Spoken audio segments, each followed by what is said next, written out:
Abandoned by their children. Elderly couple finds underground house, but what they find there. Dorothy had been sitting on the curb for 3 hours, clutching a worn leather suitcase as tears dried on her wrinkled cheeks. Across the street, Harold paced back and forth, anger mixed with humiliation making his hands tremble. "Did you hear what Linda said, right, Dorothy?" Harold stopped in front of his wife. "That she can't support us anymore. 40 years paying for private school for that girl, and now we're a burden." Dorothy lifted her red eyes to her husband of 52 years, their youngest daughter's words still echoed in her mind like stab wounds. "And Dennis didn't even show up to give us an explanation," whispered Dorothy. "He sent that cold text message saying he agreed with his sister." Harold sat down beside his wife on the curb. His legs could no longer handle the nervousness. They were 73 and 70 years old respectively, and for the first time in their lives they felt truly old. 50 years living in this house, Dorothy. 50 years. Harold shook his head. "I raised my children here, did every renovation with my own hands. They grew up playing in this backyard." Dorothy looked at the gate of the house that was no longer theirs. "And now they say they sold it to pay off their debts. They didn't even ask what we thought." The couple had been informed the day before that they had one day to pack their things and leave. The children already had a buyer for the house and needed to hand over the keys by the end of the week. Linda offered to pay a modest pension in exchange for them fending for themselves, while Dennis simply disappeared. "Where do we go now, Harold?" Dorothy held her husband's rough hand. "We have no living relatives. The neighbors barely greet us." "I don't know, my dear. But we're not going to go around asking favors from anyone." Harold squeezed her hand. "We have our retirement. We'll manage to rent something small." They spent the rest of the afternoon looking for boarding houses and rooms to rent in town, but discovered their retirement barely covered the prices being charged. The landlords also showed distrust when they saw the elderly couple without references. When the sun began to set, Dorothy and Harold were walking along the road leading out of town, each carrying a suitcase with the few things they managed to save. The sky was growing dark and heavy clouds were forming on the horizon. "The wind is starting to pick up." Dorothy pulled her blue coat tighter around her body. "I think it's going to rain." Dear listener, if you're enjoying the story, please take a moment to like and especially subscribe to the channel. It really helps us who are just starting out. Now continuing. "Up ahead there are some trees. We can take shelter under them."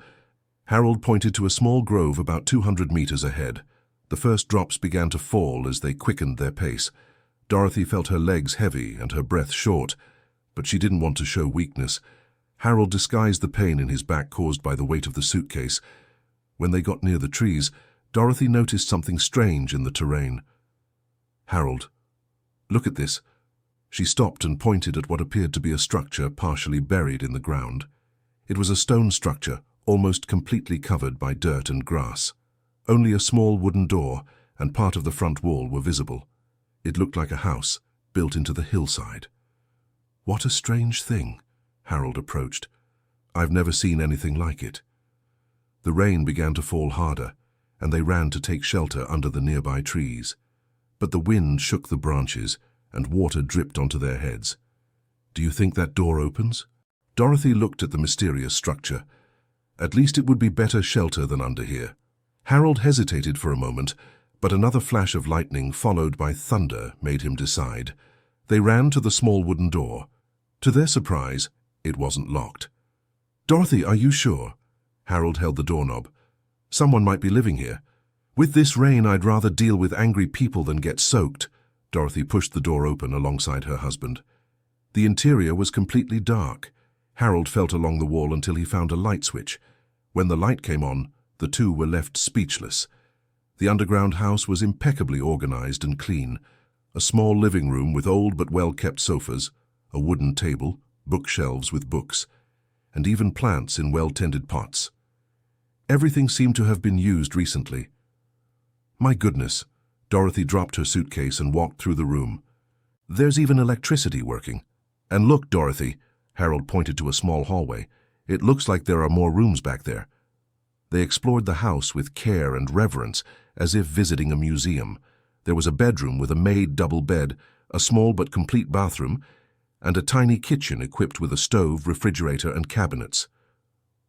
Who could live here? Dorothy gently touched the kitchen table. Everything is so tidy, so clean. Maybe someone who traveled. Harold opened the refrigerator and was surprised to find fresh food. There's food in here, Dorothy. Fruit, vegetables, cheese. Dorothy opened the cabinets and discovered organized groceries, clean dishes, and even shining pots. It was as if the owners had gone out to buy bread and would be back any moment. This isn't right, Harold. Dorothy closed the cabinet. We can't stay here. It's someone else's house. Just until the rain passes. Harold looked out the small kitchen window. A terrible storm is falling out there. Outside, the winds howled, and the rain beat hard against the only visible window of the house. Dorothy dried her hair with a towel she found in the bathroom, while Harold tried to process the day's events. Do you believe what our children did to us? Dorothy sat on the living room sofa. 52 years of marriage. We raised them with so much love. I worked like a dog to give the best to that family. Harold sat down beside her. I woke up at 5 in the morning to catch 2 buses to the carpentry shop, came back at 9 at night. And me? Dorothy felt her eyes well up again. How many nights did I stay awake when they were sick? How many times did I skip buying clothes for myself to pay for their school supplies? The couple embraced there on the stranger's sofa, crying the tears they had held back all day. Outside, the storm seemed to mirror the chaos their hearts felt. After a while, Dorothy got up and went to the bookshelf. Among the volumes, she found several framed photographs scattered on the shelves. Harold, come see this. She held one of the photos. A family lived here too. The photographs showed an elderly, smiling couple surrounded by several adult children. There were pictures of birthdays, weddings, grandchildren being born. A large and seemingly happy family. How strange. Harold picked up another photograph. Where could they have gone? Why did they leave everything here? Dorothy continued exploring the bookshelf and found a small side drawer.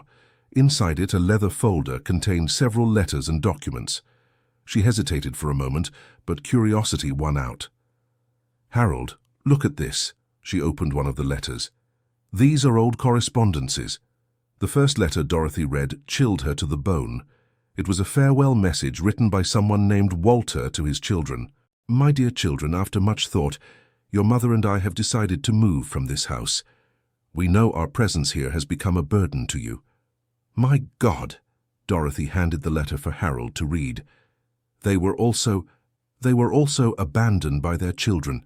Harold finished the sentence with bitterness in his voice. They spent the night reading the letters and documents left by the previous family. The story was hauntingly similar to theirs. Children who grew up, got married, and began to see their parents as a financial and social burden. But there was something different in those letters.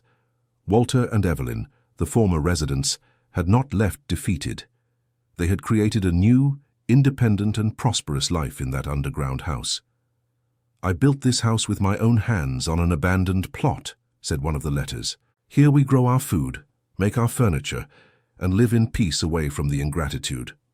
Dorothy found entire notebooks with homemade recipes, food preservation techniques, and detailed instructions on how to maintain a garden. Evelyn had documented every aspect of her self-sufficient life. Look at this, Harold. Dorothy showed one of the notebooks. She wrote down how to make homemade jam, breads, cheeses, all to sell in town.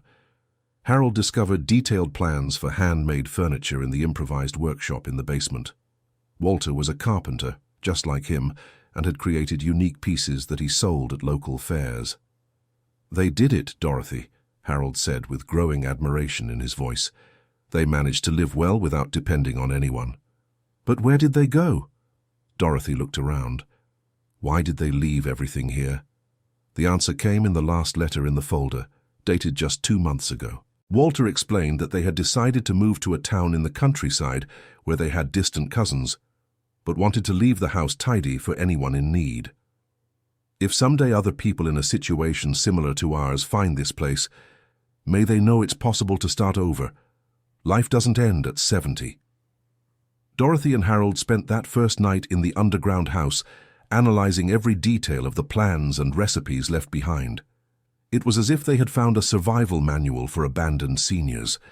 The next morning the rain had stopped, and the sun came in through the small kitchen window. Dorothy woke up on the living room sofa, and for a moment forgot where she was. The reality of their situation returned like a punch to the stomach. "Good morning, my dear." Harold was already awake, fiddling with something in the kitchen.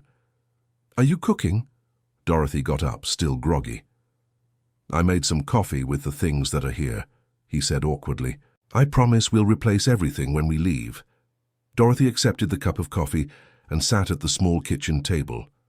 Through the window, she could see a small garden in the backyard with well-tended greens. "Harold, I couldn't stop thinking about those letters," she said slowly, "about what that couple managed to do." "Me too, Dorothy," he sat across from her. 50 years working with wood, and I never thought I could use that to live on my own.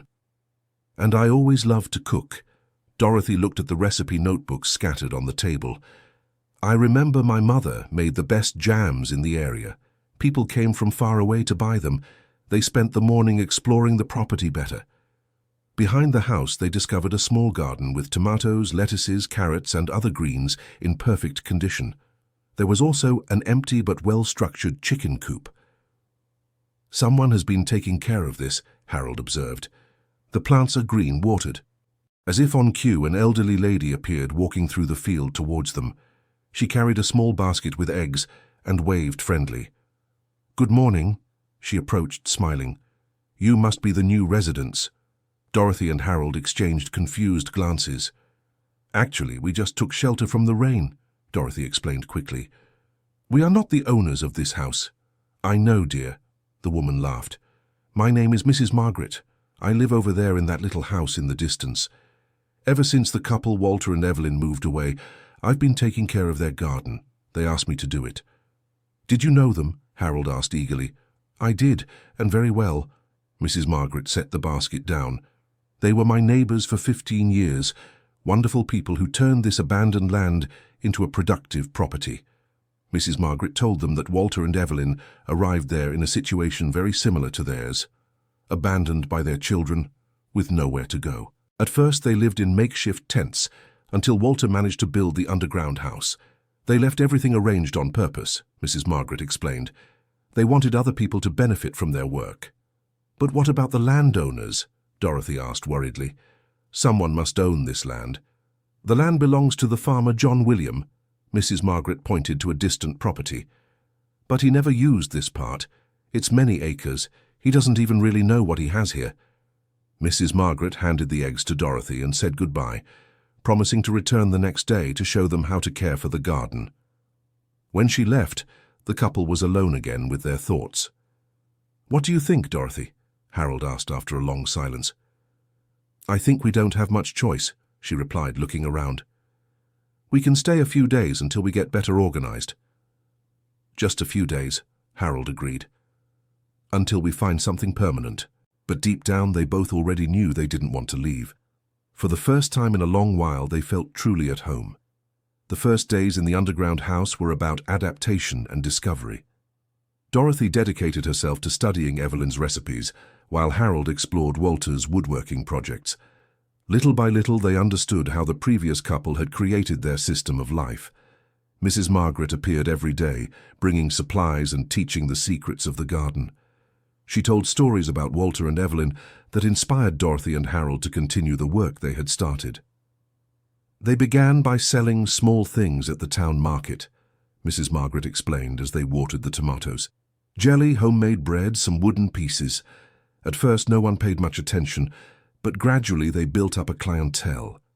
"And could they live just on that?" Dorothy asked, interested. "They lived well," Mrs. Margaret smiled. "Of course they didn't have luxuries, but they had dignity, and that was worth more to them than anything."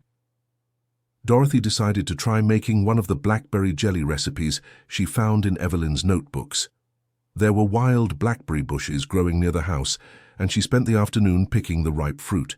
"Harold, come taste this," she called her husband after spending hours stirring the jelly on the stove. The flavor was exceptional, sweet, just right, with a special touch that Dorothy couldn't quite identify. Following the notebook's instructions exactly, she had managed to reproduce the recipe perfectly. "It's delicious, Dorothy." Harold licked his lips. "It seems to have some special herb." "It does." Dorothy consulted the notebook again.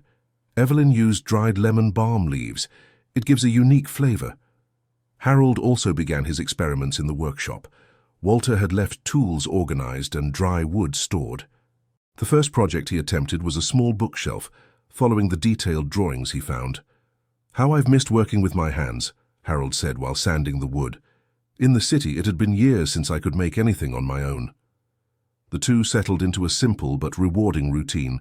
They woke up early, tended the garden, worked on their projects during the day, and at night read more letters and notebooks left by the previous couple. It was during one of these nighttime readings that Dorothy found information about the town fair, where Walter and Evelyn sold their products. "Harold, look at this." She showed a note in the notebook. "Every Wednesday there's a fair in the central square. Evelyn noted the best times and places to sell. Do you think we should try?" Harold stopped sanding a piece of wood. "I don't know," Dorothy hesitated. "I still feel like we're intruding on other people's lives." "But they left all this here precisely for whoever might need it," Harold argued. "It's written in the letters." Dorothy spent the night thinking about the proposal. The next morning, she found Mrs. Margaret tending to the chickens she had brought to repopulate the abandoned coop. "Mrs. Margaret, do you think we should try to sell some things at the fair?" Dorothy asked timidly. "Of course you should, my dear," Mrs. Margaret smiled. "Walter and Evelyn were famous around here. People still ask about her jams and his furniture." "But we have no experience with sales," Dorothy expressed her insecurity. "Experience is gained by doing." Mrs. Margaret sat on the doorstep. "You've already shown you know how to work hard. The rest is a matter of courage." Harold appeared carrying the small shelf he had finished that morning. It was a simple piece, but well made, with careful finishing. "It turned out lovely," Mrs. Margaret praised. "Walter used to make ones just like it, and they sold quickly." Dorothy looked at the shelf, then at the jars of jam she had made in the last few days, and finally at Harold.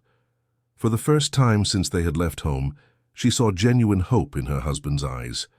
"All right," she decided, "we'll try."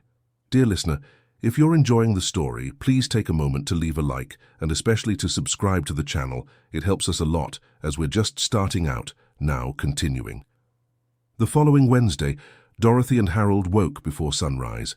They carefully arranged their products in a basket borrowed from Mrs. Margaret: 6 jars of blackberry jam, the small shelf, and some pickled vegetables Dorothy had prepared. "I'm nervous, Harold." Dorothy smoothed the simple dress she was wearing. "It's been decades since I've talked to strangers to sell something." "Me too," Harold admitted. "But we're in this together. If it goes wrong, at least we tried."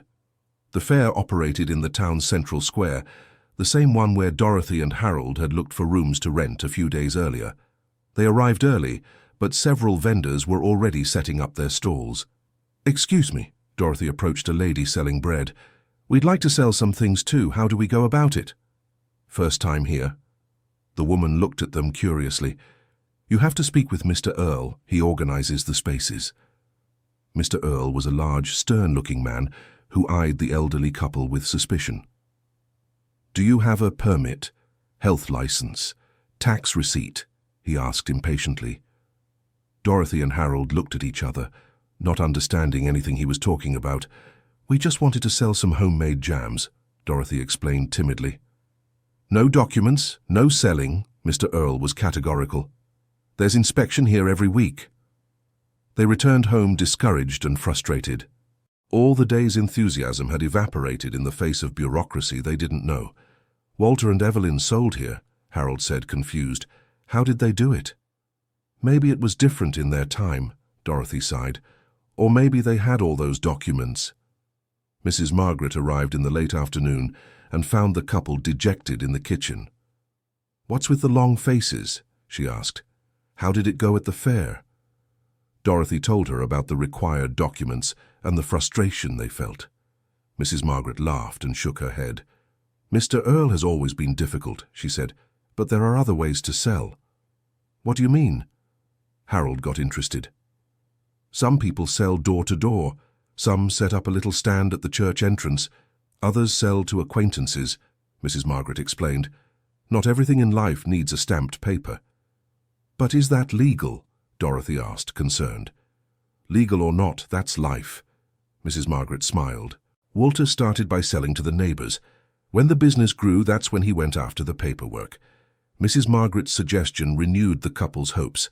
In the following days, Dorothy prepared more jams and preserves, while Harold worked on some small wooden pieces, picture frames, small trinket holders, plant stands. "Let's start slow," Dorothy planned. "I can offer them to the ladies in town and you to people you know." "I don't know many people here," Harold reflected, "but I can try at the workshops, at the places where I buy materials." On Saturday morning, they returned to town with a different strategy. Dorothy visited a few houses in the neighborhood where they used to live, offering her jams to old acquaintances. The first reaction was surprise. People were taken aback to see them selling homemade products. Some asked prying questions about their financial situation. "Oh, Dorothy, what a difficult situation," commented Mrs. Betty, a former neighbor. "Don't your children help you?" "We're fine, thank you," Dorothy replied with dignity. "The jam is very good. Would you like to try it?" Mrs. Betty bought a jar more out of pity than desire, but when she tried the jam at home, she was genuinely impressed. The next day, she ordered 3 jars to give as gifts to her daughters. "Dorothy, dear, this jam is delicious," she said when Dorothy delivered the order. "It tastes like the jam my grandmother used to make." This first sincere compliment filled Dorothy with pride and confidence. In the following days, other neighbors began ordering products, some out of curiosity, others because they genuinely liked them. Harold had a harder time at first. His wooden pieces were nice, but people didn't see a need to buy them. It was in a casual conversation with a carpenter in town that he discovered a different niche. "Mr. Harold, do you do custom furniture?" the carpenter asked after examining one of Harold's picture frames. "Yes, I do," Harold replied. "It depends on what it is. It's just that I have a client who wants some special shelving for her kitchen, some unique pieces with exact measurements. I don't have the patience for these delicate things." Harold accepted the challenge and spent a week working on the custom shelving. When he delivered the work, the client was so satisfied that she recommended his services to several friends. "What meticulous work," she praised. "Nowadays, nobody has that patience with details anymore." Little by little, Dorothy and Harold were building a small clientele in town. It wasn't much money, but it was enough to buy groceries and some basic materials. More important than the income, they had regained their self-esteem. "You know, Dorothy," Harold said one night while working on a new piece, "it had been years since I felt truly useful." "Me too," Dorothy agreed while labeling jars of preserves. "At our children's house, we were always apologizing for existing, and now we're supporting ourselves." Harold smiled. "With the work of our own hands." But the piece they were building would be shaken the following week, when they received an unexpected visit. It was a sunny Tuesday when Dorothy was hanging clothes on the makeshift line behind the house. She heard the sound of a car approaching and went to see who it was. A middle-aged man in a suit got out of a black car and looked around with an air of disapproval. "Good afternoon," he addressed Dorothy. "Do you live here?" "I do," Dorothy replied cautiously. "Do you need something?" "My name is John William Patterson. I am the owner of this land," and the man introduced himself formally. "I heard there are people living here without permission." Dorothy felt her heart race. She called Harold, who was working in the workshop. "Harold, come here, please," she shouted, trying to hide the nervousness in her voice. When Harold appeared, still holding a tool, John William stared at him sternly. "Do you know you are trespassing on private property?" he asked directly. "Yes, sir, we know," Harold replied honestly, "but we had nowhere else to go." Dorothy quickly told him about their situation, how they were kicked out of their home by their children, how they found the house during the storm, how they discovered the story of the previous couple. "I understand your situation," John William said after hearing the whole story, "but I cannot allow people to live on my land without permission." "We understand, sir," Dorothy said politely. "Do you want us to leave today?" John William looked around, noticing how well kept the property was. The green vegetable garden, the clean house, the organized grounds. very different from when it was just an abandoned piece of land. "Are you the ones taking care of all this?" he asked curiously. "Us and the couple who lived here before," Harold explained. "They built almost everything, we're just maintaining it." "And how long do you intend to stay here?" John William continued investigating. Dorothy and Harold looked at each other. They hadn't thought of it as a final decision, but they realized that was exactly what they wanted. "Forever, if you'd allow it," Dorothy answered sincerely. "We really have nowhere else to go." John William was silent for a few minutes, observing every detail of the property. Finally, he sighed and looked at the couple. "I'll make you a proposal," he said. "You can continue living here, but we'll have to make the situation legal." Dorothy felt a mix of relief and apprehension. "How do you mean, sir?" she asked. "I'm going to sell this piece of land to you," John William explained. "For a fair price, one you can pay little by little." "But we don't have money to buy land," Harold said dejectedly. "It doesn't have to be all at once." John William smiled for the first time. "I can accept installment payments, even with products from what you make here." The proposal was unexpected and generous. John William explained that he admired people who knew how to work and care for the land. He had inherited many acres from his father and never knew what to do with that specific area. "I'd rather see the land well cared for by hard-working people than leave it all abandoned," he said. "And you've already proven you know how to take care of it." They spent the rest of the afternoon talking about the details of the sale. John William proposed a symbolic price, which could be paid in small monthly installments over 5 years. "And if we can't pay 1 month?" Dorothy asked worriedly. "Then we'll talk," John William replied. "I'm not one of those people who likes to create problems for hard-working seniors." When John William left, promising to return the following week with the papers to finalize the sale, Dorothy and Harold stood hugging in the doorway of the house, still processing what had happened. "Harold, we're going to have our own house again," Dorothy said with teary eyes. "And this time no one can take it from us." Harold held his wife tight. "Because it will be in our name." That night, they celebrated with a simple supper, made with vegetables from the garden and a special jar of jam that Dorothy had saved for a special occasion. "You know what I find most amazing in all this?" Dorothy said as they enjoyed the meal. "What?" Harold asked. "We're happier now, at 70, than we were in the last 10 years, she reflected. "When we depended on the kids, everything was full of tension, demands, humiliation." "That's true," Harold agreed. "Here we can be who we are. We don't have to ask permission for anything.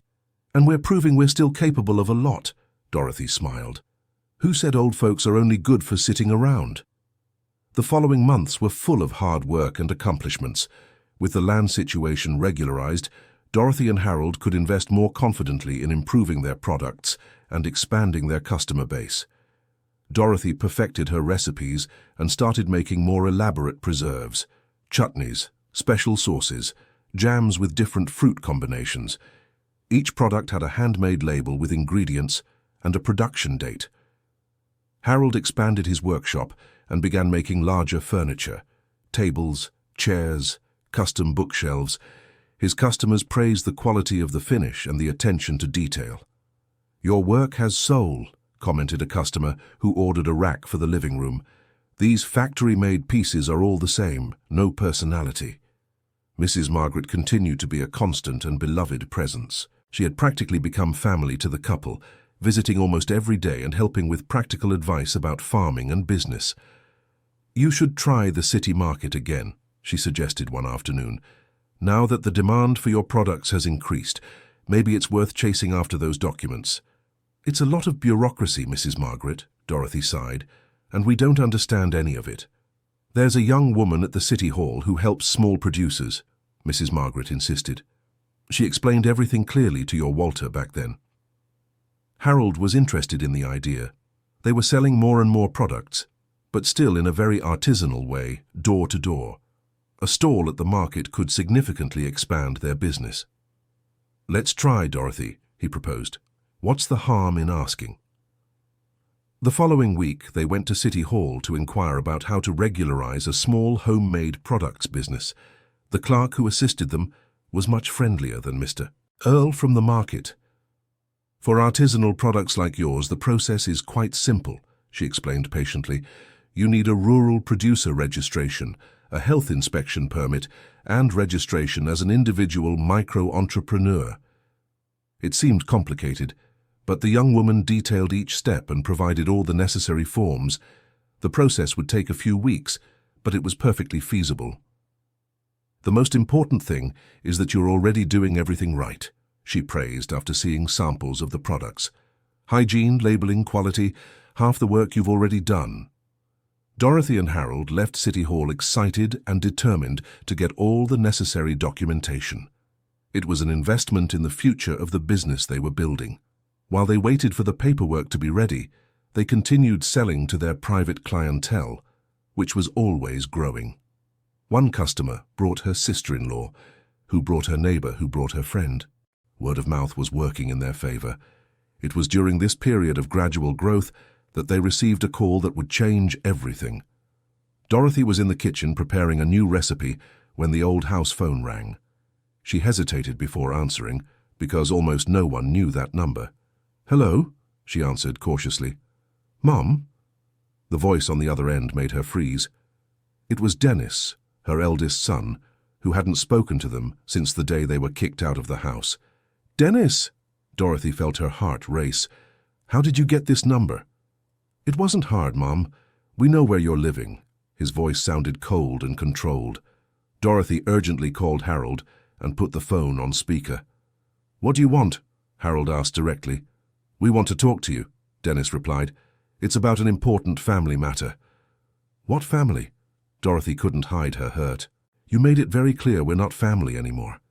"It wasn't exactly like that, Mom." Dennis tried to soften his tone. "The situation was difficult for everyone, but now things have changed." Dorothy and Harold exchanged suspicious glances. "Changed how?" Harold asked. "Can we talk in person?" Dennis evaded. "Tomorrow afternoon, at your house." "This house is ours now, Dennis," Dorothy made a point to emphasize, "and only those who are welcome come in here." "Of course, Mom." "Linda and I really want to see you," Dennis insisted with a syrupy tone that didn't suit his personality. Dorothy felt something was wrong, but curiosity got the better of her. "All right," she finally agreed, "but I won't tolerate any disrespect in here." "Of course not, Mom. See you tomorrow," Dennis said quickly and hung up. Dorothy and Harold spent the rest of the day speculating about what their children could possibly want after months of total silence. They must have some problem, Harold suspected. Dennis was never one to seek us out because he missed us. Or they found out we're doing well and felt remorseful. Dorothy tried to be more optimistic. "Let's hope that's it." Harold didn't seem convinced. The following afternoon, Dennis arrived alone, driving a new car and wearing expensive clothes. Dorothy immediately noticed he appeared to be doing well financially, which contrasted with the claims of hardship he had made months ago. "Hi, Mom. Hi, Dad," he greeted awkwardly at the door of the house. "Where's Linda?" Dorothy asked. "You said she was coming too." "She couldn't make it at the last minute." Dennis entered the house without being invited. "Wow, what an interesting place." He looked around with poorly disguised curiosity, examining every detail of the underground house. "You're really living here?" he asked with a tone between surprise and disdain. "We are," Harold answered curtly. "And we're doing just fine." "I imagine," Dennis said without much conviction. "Must be different." Dorothy offered coffee and homemade cookies, which Dennis accepted politely. For a few minutes, he asked superficial questions about how they were, about the house, about their routine.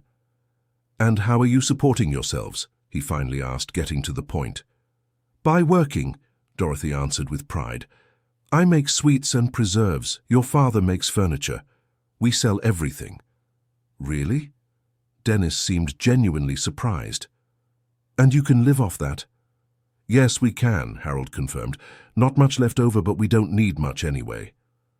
Dennis was silent for a moment, as if processing the information. "Look, Dad, Mom," he began in a more serious tone, "I came here because we have a proposal to make to you." Dorothy and Harold mentally prepared for what was coming. "What kind of proposal?" Harold asked cautiously. "Linda and I have talked a lot about what happened," Dennis began. "And we've come to the conclusion that maybe we were hasty." "Hasty?" Dorothy repeated, incredulous. "You kicked us out of the house, Dennis." I know, Mom, and I recognize it might not have been the best decision, Dennis admitted with difficulty. That's why we want to make a proposal to make it right. Dorothy felt a pang of hope, but Harold remained suspicious. What proposal? He insisted. We want you to come back, Dennis said directly. We bought a bigger house with a separate little room for you. You can live there without bothering anyone. The proposal fell like a cold bomb in the room. Dorothy felt a mix of contradictory emotions. Why now? She asked suspiciously. Why the change of heart? Dennis hesitated before answering. Because we realized family is important, he said without much conviction. And because maybe we need each other. Need how? Harold probed. Look, I'll be frank with you. Dennis changed his tone. Our financial situation has improved a lot recently. We landed some good deals, and now we're in a position to take proper care of you. And what does that have to do with us? Dorothy wasn't understanding. It has to do with it, because you are our parents, Dennis replied, but there was something forced in his speech. And because it might be better for everyone if you came back to the family. Harold was growing increasingly suspicious of his son's behavior. Dennis, what kind of deals improved your situation? He asked directly. Various deals, Dad. Investments, partnerships. Dennis was vague in his response. The important thing is that I can now offer you a comfortable life. We already have a comfortable life, Dorothy said firmly, here, working with our own hands. Mom, you're 70 years old, Dennis argued. You shouldn't be doing hard work, living in such an isolated place like this. Who said it's hard? Harold got irritated. We work because we want to, because we like it, because it does us good. And this place isn't isolated, Dorothy added. It's our home. Dennis sighed and changed his strategy. Look, I'll be clearer, he said. The offer is good for you. Comfortable house, guaranteed meals, health insurance, all paid for. You won't need to worry about a thing. And in return, Harold asked, because there's always a catch. Dennis hesitated again. In return for nothing, Dad, he finally said. We just want to take care of you. Dorothy and Harold exchanged looks. After decades of marriage, they could communicate with just glances. Both felt something wasn't right. We need to think about it, Dorothy said diplomatically. Of course, Mom. Dennis stood up. But don't take too long. The offer has a deadline. What deadline? Harold asked, surprised. 2 weeks, Dennis replied. After that, it might not be possible anymore. The time pressure made the couple even more suspicious. Dennis said goodbye quickly and left, leaving Dorothy and Harold completely confused. What did you think? Dorothy asked as soon as they were alone. I thought it was very strange, Harold was direct. Dennis was never like this. He's hiding something. I felt that too, Dorothy agreed. But what if it's true? What if they really change their minds? Dorothy, do you want to go back there? Harold asked, looking into his wife's eyes. Dorothy thought for a long moment before answering. No, she finally said. Here I feel alive again. There I felt like a burden. Then why are we considering it? Harold smiled. Because they are our children, Dorothy sighed. And no matter how cruel they were, we still carry that hope that one day they'll truly love us, Harold completed. They spent the following days debating Dennis's proposal. Mrs. Margaret, when she learned of the situation, was categorical in her advice.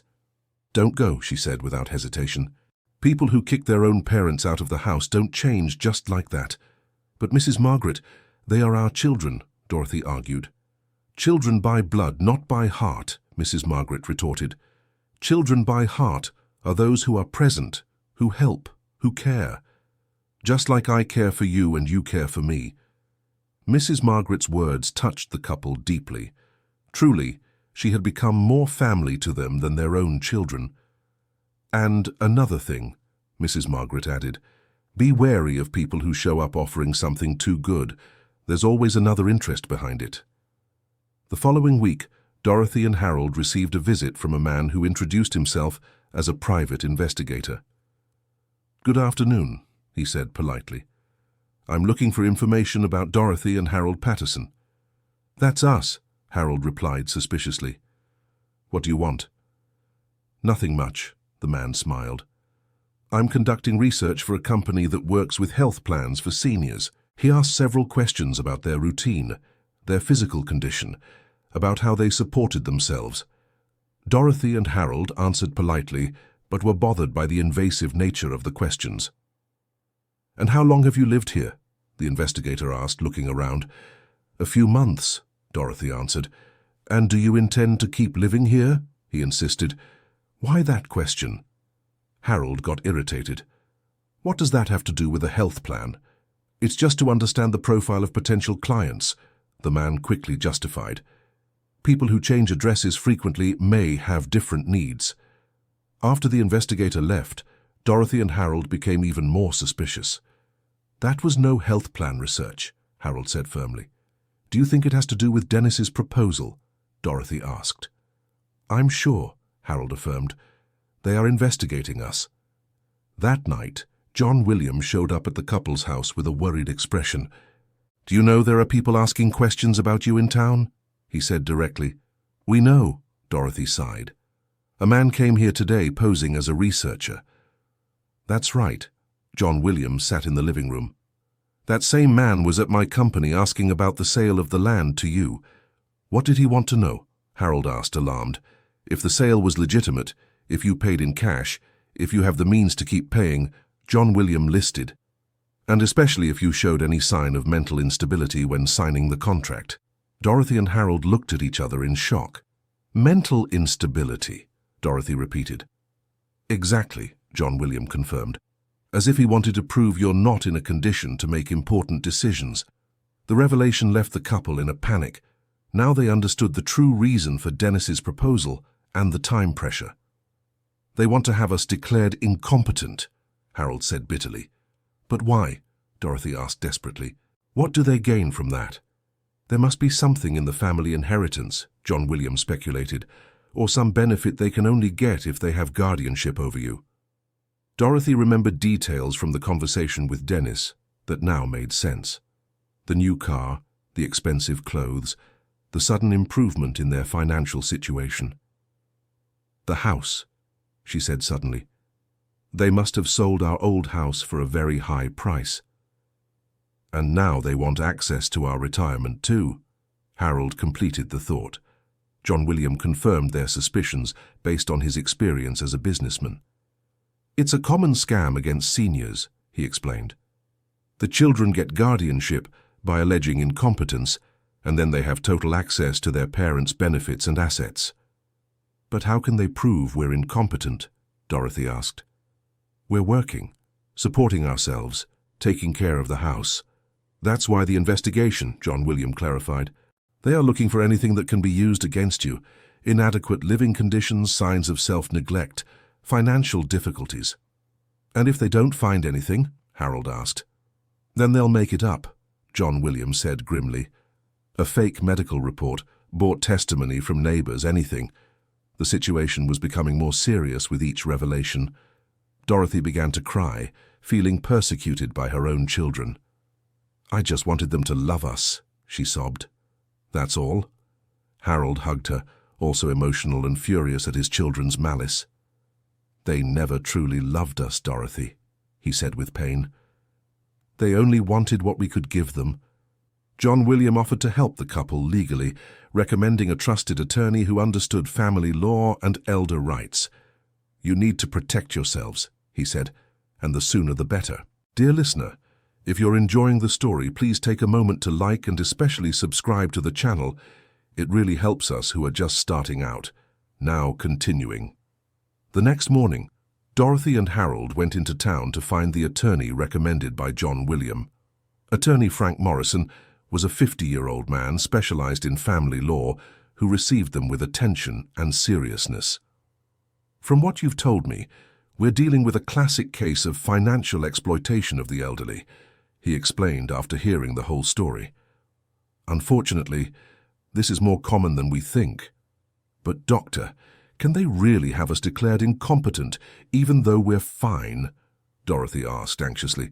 "They can try," Frank was honest. "Especially if they can convince a judge that you're living in inadequate conditions or making irrational decisions." Inadequate conditions like what? Harold wanted to understand. Substandard housing, poor hygiene, social isolation, severe financial difficulties, the attorney listed. Anything that might suggest you can't take care of yourselves. Dorothy and Harold exchanged worried glances. Although they knew their living conditions were adequate, they feared they could be twisted. What can we do to protect ourselves? Harold asked. First, document everything, Frank advised. Proof of income, medical certificates, photos of the house, statements from people who interact with you. And then? Dorothy asked. Then, if they actually file for guardianship, we'll be prepared to contest it, the attorney explained. But ideally, we'd prevent it. Frank suggested they see a doctor for full checkups and obtain certificates of physical and mental soundness. He also recommended they organize all the paperwork for the house and the business they had built. Another important thing, he added, avoid any contact with the children without witnesses present. They could twist any conversation. The following days were intense with preparation. Dorothy and Harold rushed to gather all the necessary documents, got medical exams, and photographed every corner of the house to prove the good living conditions. Frank also suggested they gather references from the community, satisfied customers, neighbors, local authorities who could attest to their responsible behavior and capacity for self-determination. Mrs. Margaret will give the best testimony, Dorothy commented. She sees us every day. And John William too, Harold added. He can talk about the land purchase, how everything was done properly. They also decided to speed up the process of formalizing their business at the market. Having a formal economic activity would be further proof of their capability. It was in this whirlwind of preparation that they received an unexpected call from Linda, the youngest daughter. "Mom?" Her voice sounded different, more tense than Dennis's. "Linda," Dorothy answered, surprised. "It's so good to hear your voice." "Mom, I need to talk to you," Linda said urgently. "But I can't come there. Can you meet me at the bus station diner this afternoon?" Dorothy hesitated. Frank had recommended avoiding contact without witnesses. "Why can't you come here, honey?" she asked. "It's complicated, Mom. Please, it's important," Linda insisted. Dorothy looked at Harold, who was listening to the conversation. "All right," she agreed, "but your father is coming with me." "Of course," Linda quickly accepted. 5 o'clock at the diner. And Mom, don't tell Dennis that you came to see me." The call left the couple even more confused. Why would Linda want to keep a secret from her own brother? It could be a trap, Harold suspected. Or she might genuinely be sorry, Dorothy pondered. Her voice sounded different. They decided to go to the meeting, but they took Mrs. Margaret as a witness. They arranged for her to sit at a nearby table, observing everything. At the appointed time, Linda was waiting at a table in the back of the diner. Dorothy was shocked by her daughter's appearance. She was thinner, with deep, dark circles under her eyes, and seemed nervous. "Hi, Mum. Hi, Dad," she greeted without her usual enthusiasm. "Sweetheart, are you okay?" Dorothy asked worriedly. "You look like you haven't slept in days." "I'm really not okay," Linda admitted. "And I came here to warn you about something." Harold and Dorothy braced themselves for another disturbing revelation. "Dennis is planning something against you," Linda said directly, "and I don't agree with it." "What kind of thing?" Harold asked, though he already suspected. "He wants to get legal guardianship over you," Linda confirmed. "He's gathering documents and testimonies to prove you're incapable of taking care of yourselves." Dorothy felt a tightness in her chest. "But why, Linda?" she asked with pain. "What did we do wrong?" "You didn't do anything wrong, Mom," Linda said with teary eyes. "It's Dennis who's wrong. Very wrong." She told them that Dennis had discovered their parents were entitled to a substantial life insurance policy that could only be cashed out under specific conditions. One of those conditions was having legal guardianship of the policyholders. "What insurance is that?" Harold asked, confused. "From the time you worked at the woodworking shop," Linda explained. "Do you remember signing some papers every month?" Harold vaguely remembered a monthly deduction from his paycheck for a company life insurance policy, but he never knew the details. "That insurance grew into a very large sum with 40 years of interest," Linda continued. "And Dennis found out he can withdraw it if he has your power of attorney or legal guardianship." "And you," Dorothy asked. "Do you agree with this?" "No," Linda was emphatic. "First, because it's wrong. And second, because I see how well you're doing now, independent working." She explained that she had secretly visited their house a few weeks earlier, watching from afar how they lived. "You seem happier now than you've been in recent years," she admitted, "and I feel guilty for having agreed to kick you out of the house." Dorothy felt a mix of anger and relief. Anger at Dennis's betrayal, relief at Linda's apparent sincerity. "Then why didn't you defend us at the time?" Harold asked with hurt. "Because I was scared," Linda cried. "Dennis convinced me that you were going to become a financial burden impossible to carry." "And now you've found out that wasn't quite the case," Dorothy said, without hiding her disappointment. "Now I've found out that Dennis only thinks of himself," Linda replied, "and that I was a fool to believe him." She revealed more details of Dennis's plan. He had hired the investigator to find evidence of self-neglect, intended to get witnesses to testify against their parents' mental capacity, and had already found a doctor willing to make a biased report. "How much time do we have?" Harold asked. "He's going to file the petition next week," Linda revealed. "That's why I came to warn you." "And will you help us?" Dorothy asked hopefully. Linda hesitated before answering. "I'll try," she said finally, "but Dennis has a lot of influence over me, and over the family's money." Dorothy understood that Linda was torn between the desire to do the right thing and the fear of the consequences. It was better than nothing, but they also couldn't completely count on her. "Linda, can you do one thing for us?" Harold asked. "What?" She asked.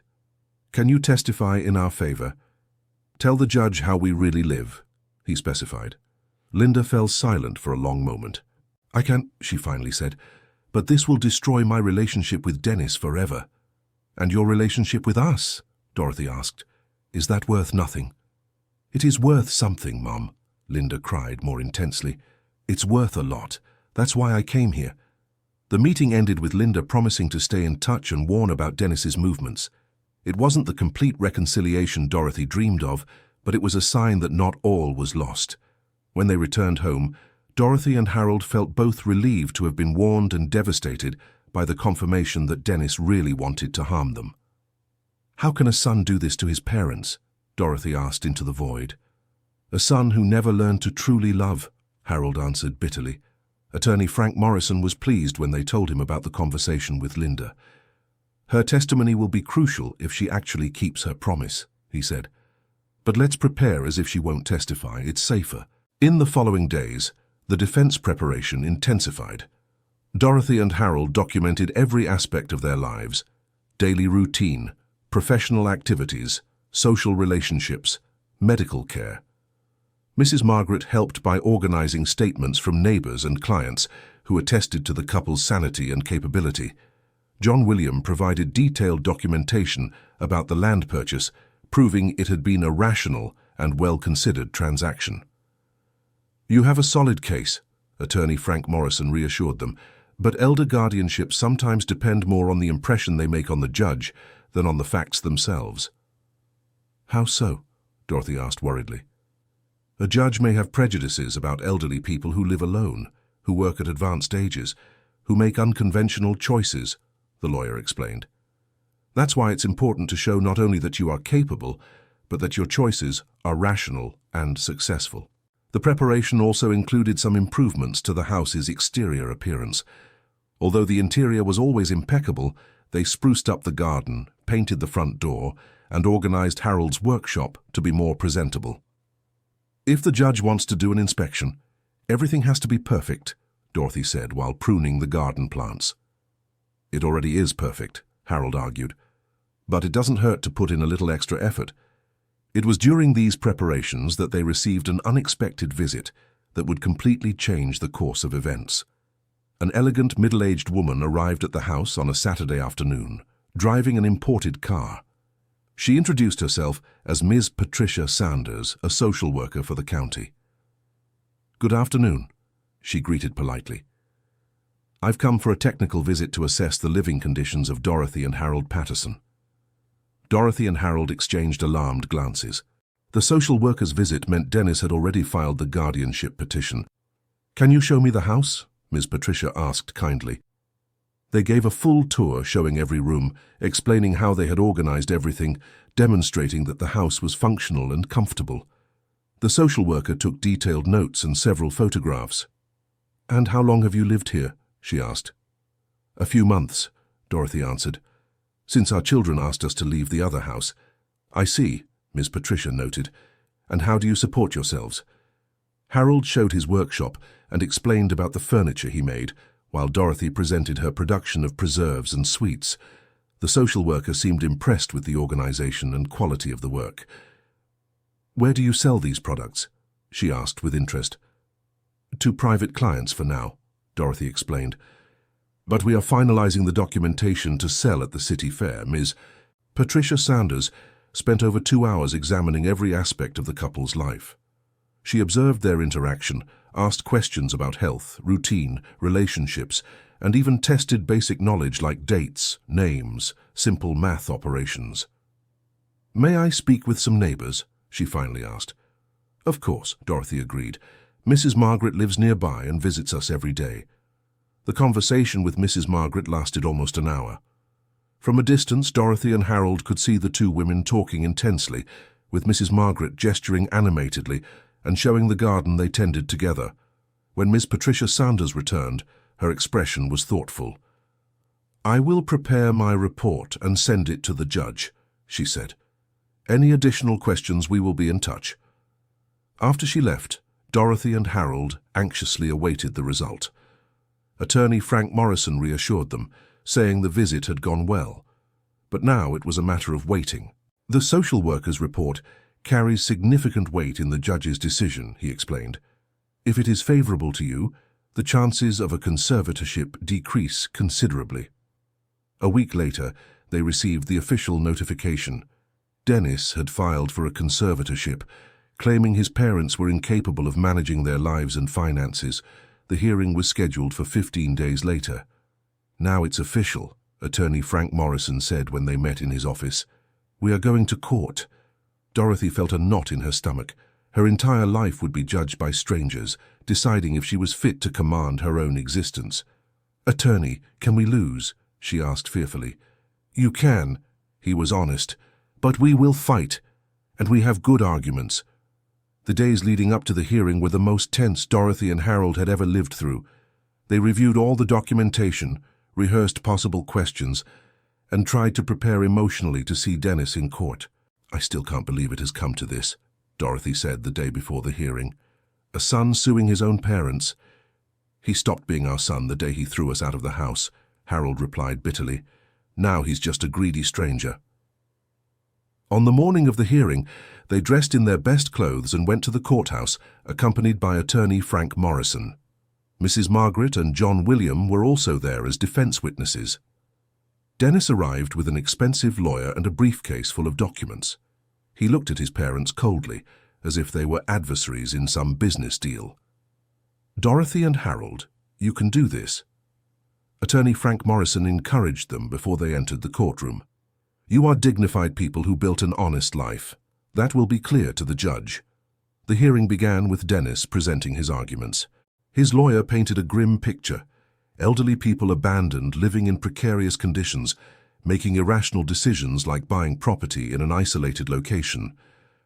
"Your Honor," Dennis's lawyer argued, "the petitioners are clearly in a vulnerable situation. They live in an unsuitable underground structure, in an isolated location, without adequate conditions of hygiene and safety." Dorothy felt anger hearing the distortions about her life, but Attorney Frank Morrison calmed her with a touch on her arm. Dennis's lawyer presented photographs of the house, taken from angles that made it look precarious, statements from people who claimed to have seen the couple in a state of mental confusion in town, and even a questionable medical report about their cognitive capacity.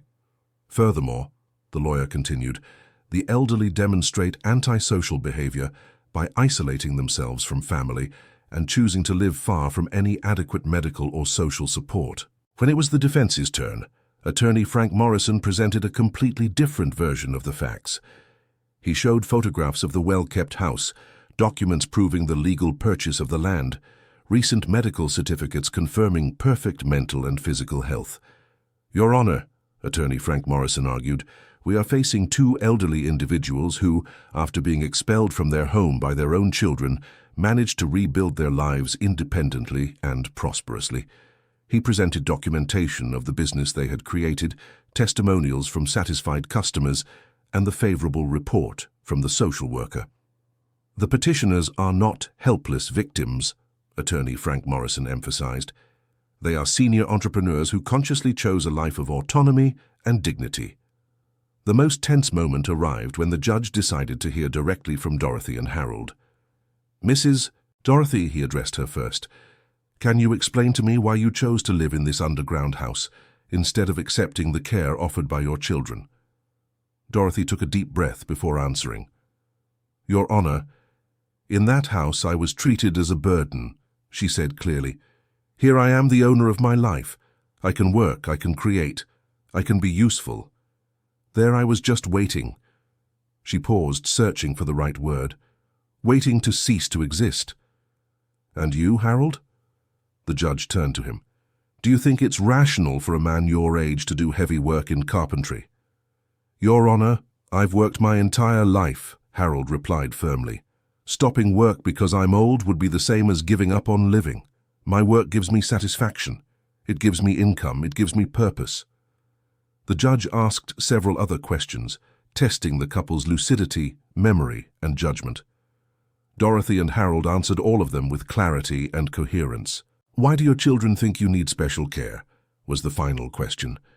Dorothy and Harold looked at each other. It was the moment of truth.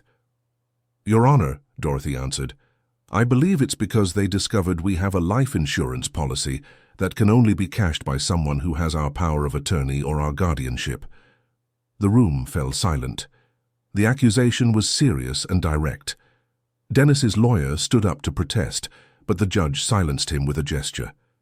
"And do you have proof of this allegation?" he asked. Attorney Frank Morrison presented the information about the insurance policy they had managed to gather, including Linda's testimony confirming Dennis's intentions. "Where is Ms. Linda?" the judge asked. "Will she confirm this testimony in person?" All eyes turned to the entrance of the courtroom. Linda had not appeared, despite having promised to testify in favor of her parents. Dorothy felt a pang of disappointment but not surprise. Deep down, she had always known Linda wouldn't have the courage to face her brother. "Your Honor," Attorney Frank Morrison intervened, "we have other witnesses who can attest to the petitioner's capability and autonomy." Mrs. Margaret was called to testify and gave an emotional account of how she met the couple and how she witnessed their transformation. "I've been caring for the elderly for 40 years, she said, "and I can guarantee I've never seen anyone as lucid and determined as Dorothy and Harold." John William also testified, explaining how the negotiation for the sale of the land went and how the couple demonstrated responsibility in all aspects of the transaction. They asked all the right questions, analyzed all the documents, negotiated realistic payment terms, he testified. "It was one of the most serious transactions I've ever done." The hearing lasted for over 4 hours.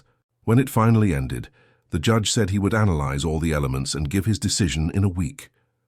"It was all we could do," Attorney Frank Morrison told Dorothy and Harold as they left the courtroom. "Now we must hope that justice prevails." Dennis passed by them on the way out without saying a word, only with a look of anger. Dorothy felt a deep sadness, seeing the coldness in her son's eyes. "Even if we win," she said to Harold on the way home, "we've already lost our children forever." Dorothy: "Children like that we never truly had," Harold replied. "We had 2 people we raised, fed, educated, but who never loved us as children should love." The week of waiting was agonizing. Dorothy could barely eat. Harold couldn't sleep properly. They tried to maintain a normal routine, but the anxiety was constant. Mrs. Margaret kept them company every day, bringing news from town and trying to distract them with conversations about other subjects. "Everything will work out," she repeated like a mantra. "You are good, hard-working people. The judge will see that." John William also appeared regularly, offering support and making himself available for any legal need. "If by chance the decision is bad," he said during one of these visits, "you can appeal, and I will help with the costs." The friends' generosity contrasted painfully with the children's malice. Dorothy and Harold realized they had found a true family away from blood ties. On the day set for the decision, they arrived at the courthouse tense, but determined to accept any outcome with dignity. Attorney Frank Morrison met them at the entrance with a cautiously optimistic expression. "Whatever the decision," he said, "you should be proud of how you defended yourselves." The room was full again. Dennis with his lawyer, Dorothy and Harold with attorney Frank Morrison, and several people from the community who had come to support them. The judge entered, and everyone stood up. Dorothy felt her heart race as he began to speak. After carefully analyzing all the elements presented, the judge began, both the documents and the testimonies, I reached the following conclusion. The pause seemed eternal. The respondents, Dorothy and Harold Patterson, have demonstrated full mental, physical, and financial capacity to manage their own lives, he continued. Therefore, I deny the petition for guardianship. Dorothy collapsed into tears of relief in Harold's arms. They had won.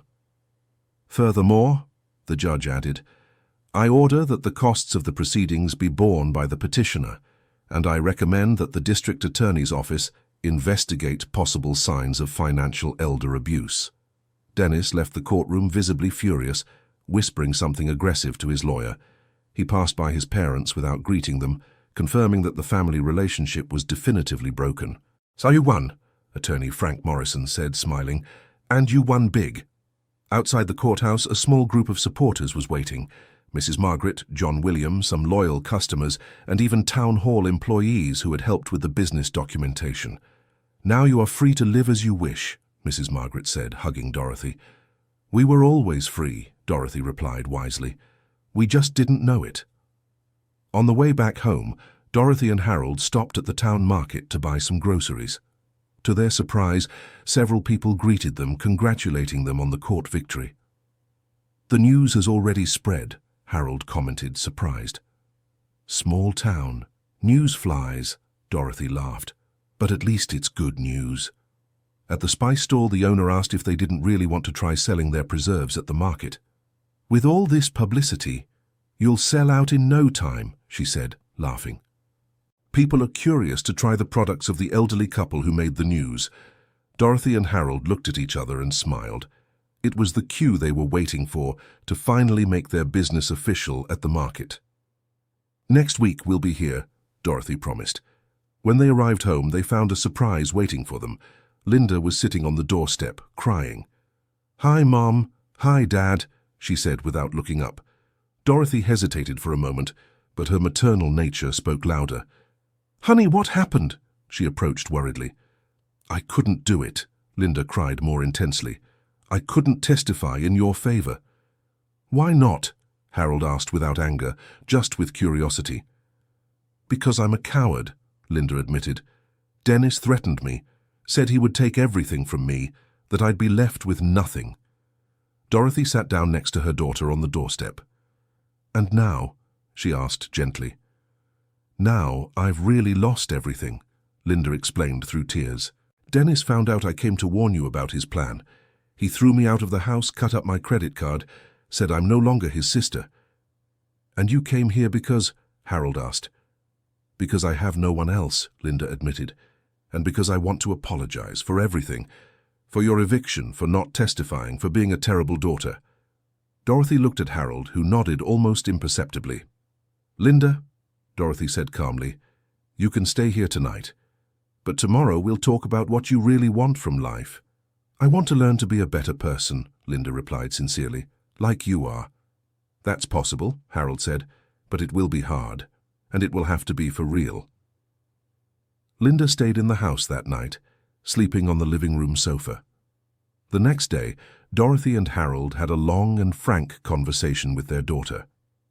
If you stay here, Dorothy laid down the rules, you'll have to work. No easy ride, no sitting around waiting for things to happen. And you'll have to prove you've really changed, Harold added. Not with words, but with actions. Linda accepted all the conditions. In the following days, she helped around the house, in the vegetable garden, and even learned to make some of Dorothy's preserving recipes. You have a knack for this, Dorothy praised, when Linda managed to make a perfect jam. Learned from the best, Linda smiled timidly. Gradually, a new family dynamic began to form. It was no longer the traditional relationship of parents supporting an adult daughter, but a partnership of mature people building something together. Linda demonstrated a natural talent for sales and offered to help expand the family business. She had an ease in talking to customers that neither Dorothy nor Harold possessed. "You make exceptional products," she said after a week of observing her parents' work, "but you need someone to promote them properly." With Linda's help on the commercial side, Dorothy and Harold's business grew quickly. She made contacts in neighboring towns, organized larger orders, and even created an online sales system for Harold's furniture. "Who would have thought my daughter would be my partner?" Dorothy commented one night as they counted the day's sales money. "Former ungrateful daughter turned partner daughter," Harold laughed. "Life has these twists." But not everything was smooth sailing in the family rebuilding process. Linda still carried behavioral habits from the time she depended financially on her brother. Sometimes she made suggestions aimed at quick profit, at the expense of product quality. "Mom, if we use chemical preservative, we could sell a lot more," she suggested on one occasion.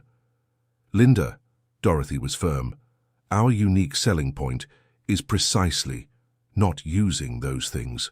Quality is not negotiable." "But the profit comes from quality," Harold interrupted. "If we start cutting costs on quality, we'll lose everything we've built." Several conversations like this were necessary until Linda understood her parents' work philosophy: always prioritize quality and honesty, even if it meant making less money. "You could be rich if you were more ambitious," she commented once. "Linda," Dorothy reflected, "wealth isn't just money. It's being able to sleep with a clear conscience.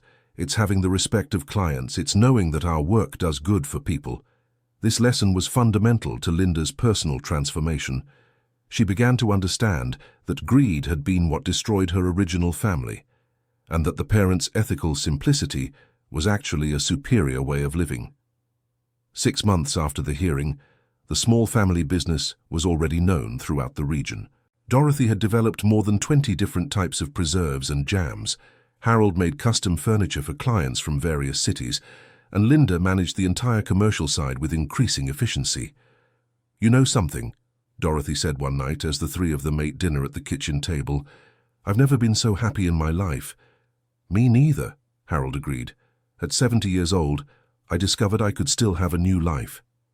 "And I discovered I could still have a real family," Linda added with emotion.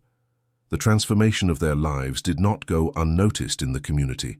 Several people were inspired by the couple's story and started their own businesses in their later years. Mrs. Margaret joked that Dorothy and Harold had started a revolution of senior entrepreneurs. "You've proven that age is just a number," she would say. "What matters is having the will to live." 1 year after moving to the underground house, Dorothy and Harold took stock of everything that had happened.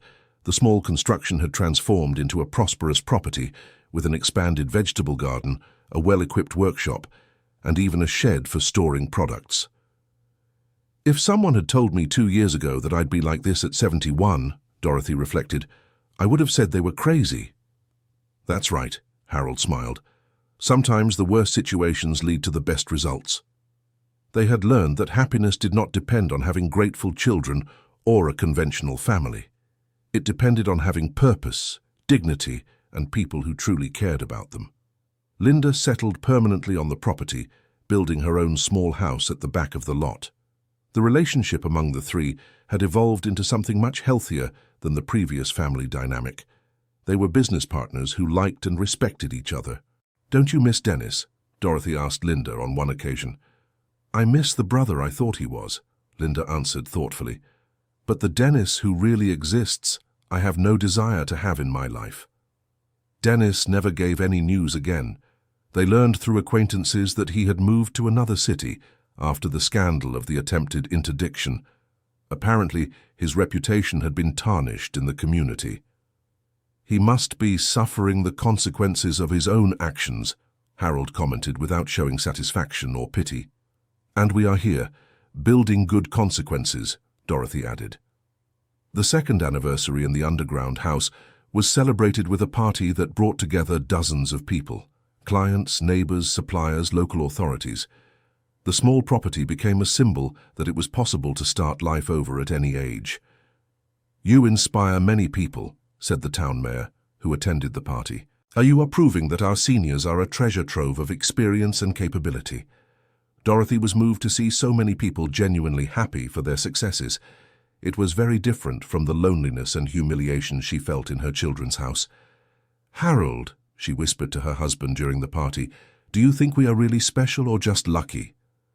"I think we had courage," he answered after reflecting, "and courage always brings luck." The party lasted until late, with Linda organizing everything with the efficiency she had developed for the business. When everyone had left and the family was alone cleaning up the house, Dorothy allowed herself a moment of pure gratitude. 2 years ago, we were sitting on a sidewalk with nowhere to go, she recalled. Today we have a home, a business, a family, and true friends. "And do you know the most incredible part?" Linda added. "You achieved all this by being exactly who you are, without pretending, without humbling yourselves, without compromising your principles." Linda's observation touched Dorothy and Harold deeply. Indeed, they had managed to rebuild their lives while keeping their dignity intact. They hadn't needed to beg for favors from anyone or accept degrading situations. "That's what I want to teach my grandchildren when I have them," Linda said, "that it's always possible to start over if you have courage." "Grandchildren?" Dorothy smiled. "Are you thinking of having children?" "I'm thinking of having a real family," Linda replied, "the kind you taught me it's possible to have." The conversation continued into the early hours, with the three of them planning the future of the family business and dreaming of the possibilities still ahead. Dorothy realized that, for the first time in decades, the future seemed bright and full of potential. In the following months, Dorothy and Harold's story began to resonate beyond the region. Local newspapers ran stories about the elderly entrepreneurial couple, radio programs interviewed them, and even an independent documentary was produced about their journey. "You're becoming famous," Mrs. Margaret joked. "Soon you'll have to hire security." "Famous for a good cause," Dorothy laughed. "If our story helps other elderly people believe in themselves, it's worth it." The media exposure brought more customers and also partnership proposals from large companies. Linda was tempted by some offers that promised a lot of money, but Dorothy and Harold maintained their philosophy of sustainable growth. "The important thing isn't to get rich quickly," Harold explained to his daughter. "It's to build something solid that lasts and that we can be proud of. And that doesn't compromise our freedom," Dorothy added. "We fought hard to be independent. We're not going to hand that over to any big company." Her parents' wisdom convinced Linda, who learned to value independence above easy profit. This lesson would be fundamental to the sustainable future of the family business. 3 years after arriving at the underground house as desperate refugees, Dorothy and Harold were respected rural entrepreneurs with a solid company and a united family. They proved that age is no limitation for starting over, that family is built with love and mutual respect, and that dignity is priceless. "Do you know the most beautiful thing about all this?" Dorothy reflected on a sunny afternoon while tending to the expanded garden. "What?" Harold asked, pausing his work on a table he was building. "We didn't become bitter," she said, smiling. "We could have turned into resentful, closed-off, distrustful people, but we managed to keep our hearts open to love and to opportunities." "Because we discovered the problem was never with us," Harold completed. "It was the circumstances that were wrong." Linda, who was listening to the conversation while organizing orders in the makeshift office, smiled to herself. She had learned more about life in the last few years with her parents than in all her previous life. The underground house that was once a desperate shelter had become the center of a prosperous and happy life. Walter and Evelyn, the couple who built that place, would certainly be pleased to know their generosity had changed yet another family for the better. And as the sun set over the property that was now truly theirs, Dorothy, Harold, and Linda continued building not just a business, but a legacy of courage, dignity, and unconditional love that would last for generations. End of story. Now tell me what you thought of this story of overcoming and new beginnings. Do you believe Dorothy and Harold made the right decisions? How would you react if you were in their situation? Leave your honest opinions and your own family experiences in the comments. Don't forget to like if the story touched you, and especially subscribe to the channel so you don't miss other emotional stories about real people facing life's challenges. Thanks for joining us.